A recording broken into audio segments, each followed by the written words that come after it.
Hey, this is JP here coming to you on behalf of forpeopleschoice.com as well as LizJewel.xyz. Okay, on our last video, we talked a little bit about the 20/80 rule of budgeting. In a more advanced portion of this, we can get into how some people say it should be 30, that these two should actually be split into two different components, so it'd be a 70/30 rule. But now let's get into what we were talking about as far as the actual budgeting itself. And a lot of people might be wondering, why am I talking about budgeting in a cosmetology or a barbering class or a beauty industry class? It's because we have to first train our mind to think of it as a business. Some of us like doing what we do, so we look at it as more of a hobby or more of a pastime to make some money. But we've got to learn to take our business as a business, because that's why business people are coming into our industry and taking it over, because they know it is a business. So first thing we got to look at is our necessities, because we have to look at some major things. We have to learn by budgeting how to prioritize, and then we have to figure out, after we learn how to prioritize what's important, then we have to learn what portion we put where. That's why we had the 10%. That's why we had the different percentiles, because we need to know what portions to allocate once we prioritize. Because as a salon owner, as a booth renter, or even as an individual that's working for someone, like I said, these rules don't just apply to beauty, they also apply to life in general. So our necessities, we know that there are certain things we're going to need. If we're renting a space, then we don't have to worry about utilities, but we definitely have to worry about tools. We definitely have to worry about products. Again, unless where you're at offers products and you get a percentage off of that. Still, it's still a necessity. And we have to learn to budget every dollar that we get. Even our tips, we need to learn how we're going to allocate them, because all of these work together as a whole. And once we understand this paradigm shift, getting our minds into the business aspects, and then we realize how to prioritize, and we start getting these things taken care of, then it will allow us to get into the different amenities or the different additions that we want to add on. If you want to offer your clients wine, if you want to give them sample products. So these are some of the things we're really going to be concentrating on in this class setting or at this platform, because what we have to do is learn to take our business to the next level. The same way that big corporations do what they do, we have to learn to do for ourselves without allowing all of these other marketing people and your HR people to come in and try to tell us how to do it. We got to share within our realm what works for us.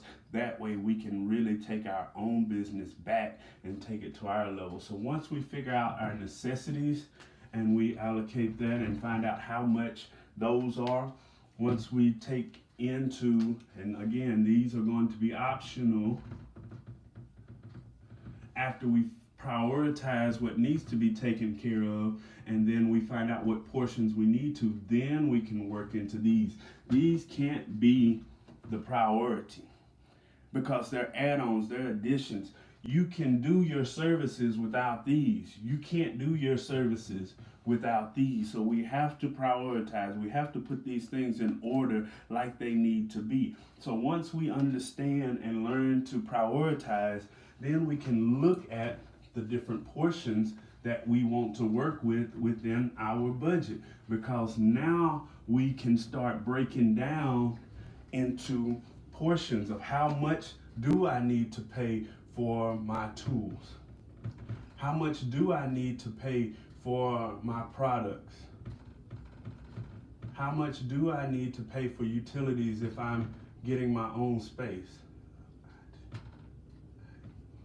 How much am I going to pay in either lease, rent, or mortgage? And we could get into the deeper aspects of how much these should be by percentile once I see that this is more of a class that you all are interested in. I'm not going to spend a whole lot of time on things if there's not an interest and I don't see some type of feedback on it. So definitely like, definitely share, definitely tell others about this, because again, we've got to take our industry back. So once we learn how to allocate these and find our portions, then is when we can really start to figure out, because we know kind of how much we make. We did that in the first class. We talked about finding out with income what we're working with. So we'll figure out how much we can portion out to each of these areas. And then if we are already doing that second 10% that we talked about, which is the savings and the investing, and I can again talk to you later about why many say that these should be separated. But once we have a savings in place, which is our safety net, to make sure if we do have a bad month, if we do have a situation that takes away from this, we can still take care of these.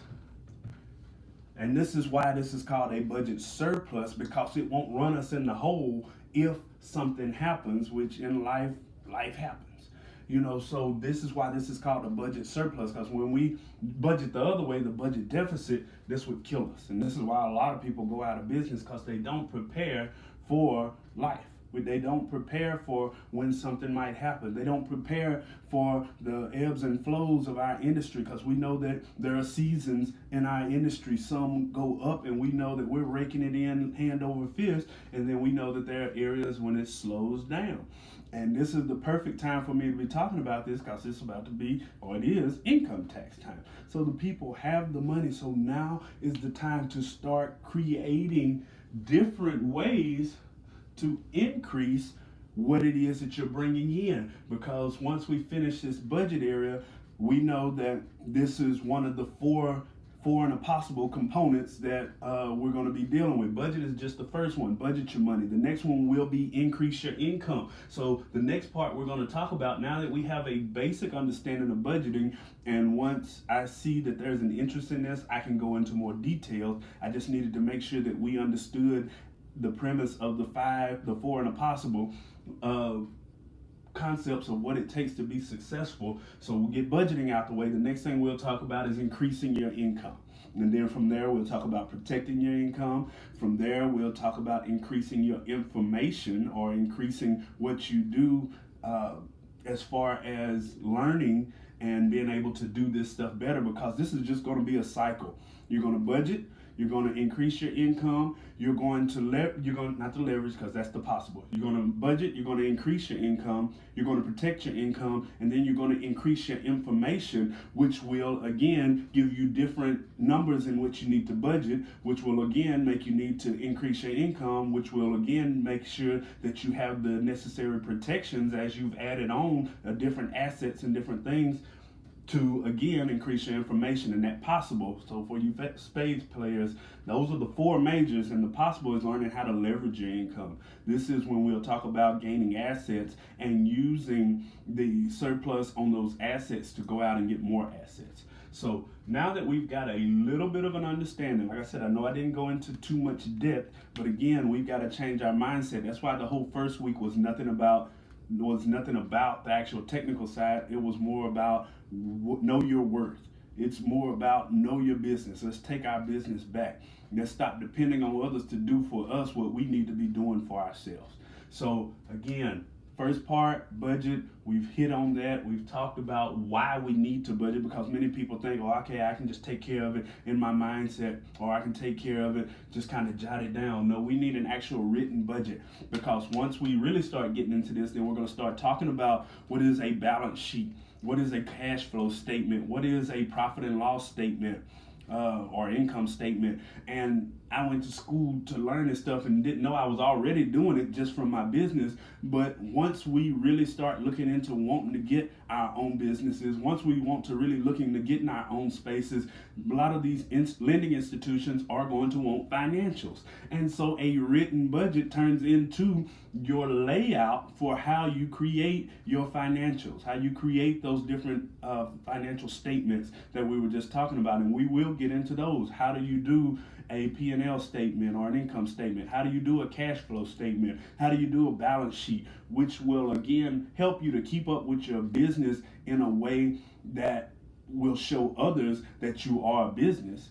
And then also so that you'll know where you're at. You can't measure if you don't treasure. They don't feel like you treasure it if you're not measuring, because that's what these four and impossible are, learning to measure what you treasure. So the first portion is the budget.